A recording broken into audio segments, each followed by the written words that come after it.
Stormwatch was always a comic that had my interest, but I never got into the Warren Ellis later years of. I know that this is something that leads into the Authority, and that's kind of a big thing that he was very popular for in the late 90s, and is something that a lot of people really hailed at the time.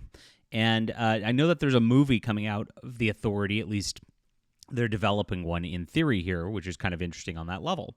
So where did this all come from? I just read this compendium actually for the first time, and it's interesting. Ellis and his style has a very, very quick pace, which allowed me to read this compendium in just a couple of days because it's a pretty thick book. It's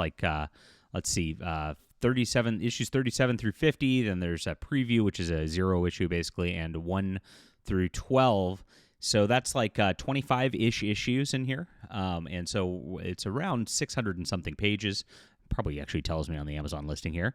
And what did I think about this? 665 pages. It was pretty interesting, and there's some elements that were fun, some elements that were good stuff, and then there's some elements that kind of got into the proto-woke, and this is the beginning of the 90s edginess of just introducing minority characters, and he definitely was at the forefront of that. Now, pretty interestingly, Warren Ellis got canceled much later on, and because of that, it's kind of what's going on here? But the guy actually had pretty good talent in writing. I'm sure he still does as well, and it's really sad that he actually got canceled.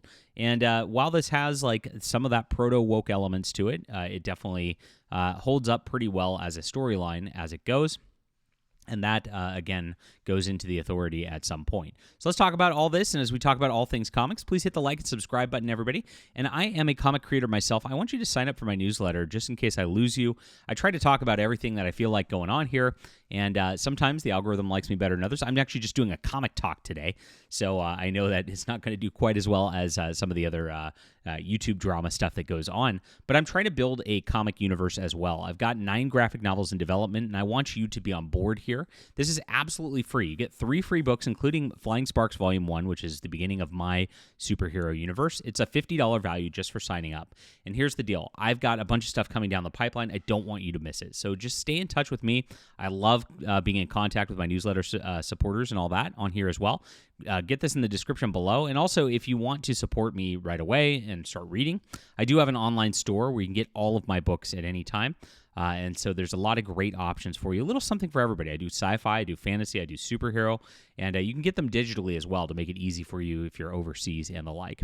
So Stormwatch actually starts off by pretty much killing most of the Stormwatch, which is pretty interesting. He completely overhauls what was the original Image comic, and if you went to the original Image comics right here, yes, this was Liefeldian sort of action adventure sort of thing with a bunch of guns, pockets, and and badass action. And so basically, this was like a UN team that was being deployed from a space station to handle different conflicts.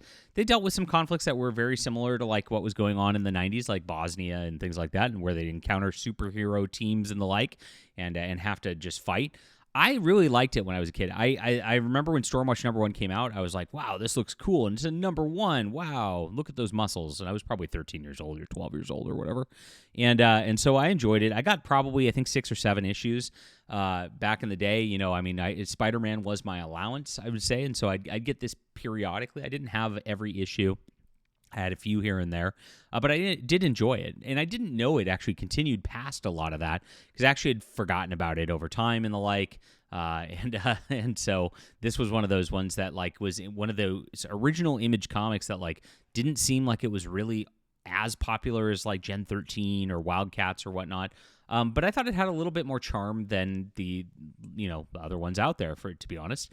I'd say out of all the original launches, probably Witchblade was probably the best storyline-wise. There wasn't a lot of story to any of this stuff, and that's kind of how it went. Now, Warren Ellis, like I said, took it over around issue number 37, and he started it off right away by just knocking off a bunch of the heroes that were there. He actually sent a couple of them into retirement. They end up coming back later. A couple are gone, and then he brings in some new folks. He brings in this guy named Jack Hawksmoor. He brings in Jenny Sparks, who actually has a new Tom King graphic novel out of, who's just she's whatchamacallit, electricity, and she's British, like I think Warren Ellis is as well. And so with bringing in these new characters, he ends up just having them do these kind of adventures. The plots on these first issues are pretty light. They're like one and dones for the most part. A lot of them feature one character at a time. And Tom Raney's art's okay. It's pretty good. I enjoy it. You got some late 90s coloring, which is starting to get into the original digital coloring in this. And so it's all pretty serviceable. Once it gets into Volume 2, though, you get Brian Hitch doing the art. It does step it up quite a bit on that level. And so the Tom Raney stuff's good, and then the Brian Hitch stuff is great, is where it kind of comes down to on the art level. And so it's a very competent superhero team at the very beginning here. And so you have this guy kind of in the background. He is called the Weatherman, and he sends everybody on these missions, and he's getting a little too authoritarian, a little too big for his britches, and goes a little crazy, overstepping his bounds. He's got people he's keeping in cryogenics, like, in perpetuity, basically, when he captures them. It's pretty interesting stuff right here. And like I said, a lot of these, you kind of get these vignettes for the first, 10 issues here, where it's like it feels like a bunch of character introductions, and they're really fast to read. There's not a lot to them, not a lot of depth to them, which is what I saw on this comics thread right here on Reddit. I'd figure I'd read this before The Authority. I'm not getting what's so great about it. The art is sometimes great. Overall, every issue feels episodic, like a 90s cartoon, where some shit goes down somewhere. Bendix deploys the team neutralizes the threat, that's it. I'm failing to see an overarching plot. Meanwhile, some characters are great. I enjoyed some issues like Jenny Slater's origin done in old comic book style. That was excellent, by the way. It was really cool. And on that issue, she has lived for a long, long time, and so they actually show her throughout the decades, and they actually do adjust the comic art style and the storytelling style for things that are going on in those decades throughout that story. Pretty neat.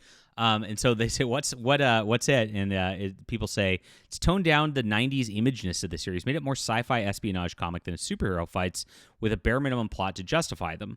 That, along with Alan Moore over in Wildcats, is when Wildstorm stopped being off-brand Marvel and DC with celebrity artists and became its own thing. Agreed. And that's kind of what these were originally. I mean, they were very much, this is the X-Men only not. And a lot of those books were actually just the X-Men only not from Image Comics. It was pretty interesting on that level. And yes, these definitely became their own thing at this point.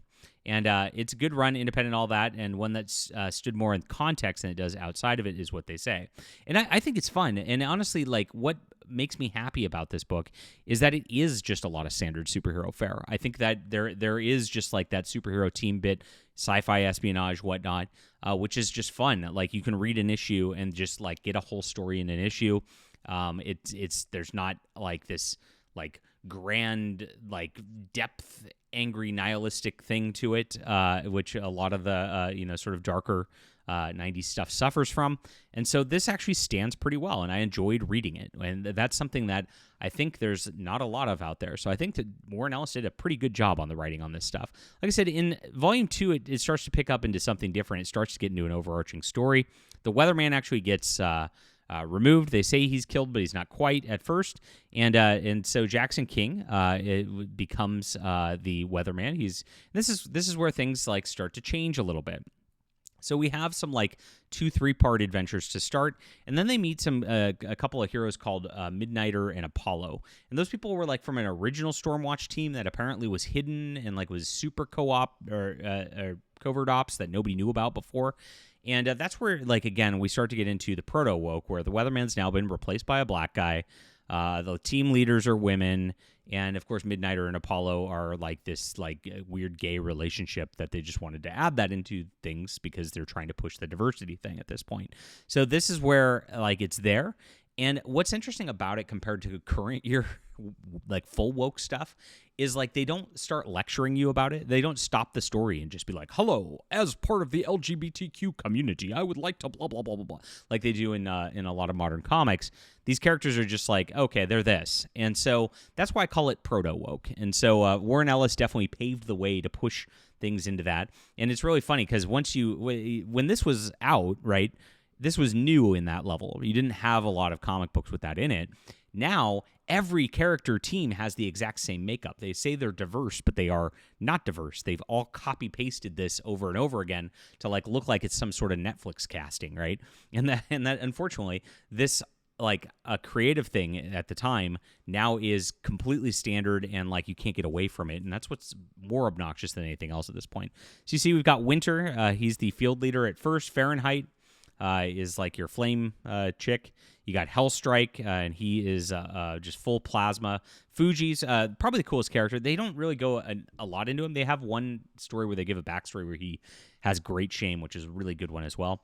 But he's like a big armored suit, like Japanese character. He's my favorite one, and that's what I liked out of the original Storm. He's like the only character from the original Stormwatch who continues on, which is interesting on this. And then Flint in here as well. But there's actually more who show up as well. I mentioned Jenny Sparks and the like. And you can see some of the arts starts to be pretty good in this with that little rendered 90s coloration that gets done here. So it's good stuff overall. And I would say that despite its like proto-woke elements, like I said, the storylines were pretty solid. Each of the characters seemed pretty distinct. And the art's very, very solid across all of this for some pretty standard superhero fare on that. So it's worth a read overall. And I'd say it's about an 8 out of 10 enjoyable stuff right here. I will continue on and check out The Authority, which I've also never read. I just haven't had the time to do so. And we'll see how that goes from here. Leave a comment down below with what you think about this. Please hit the like and subscribe button, guys. Make sure to check out my online store, and please get on my newsletter so I don't lose you, my friends. I can't wait to come out with some great books later this year. If you like my thoughts on comics, I think you're going to enjoy this. We'll be back soon.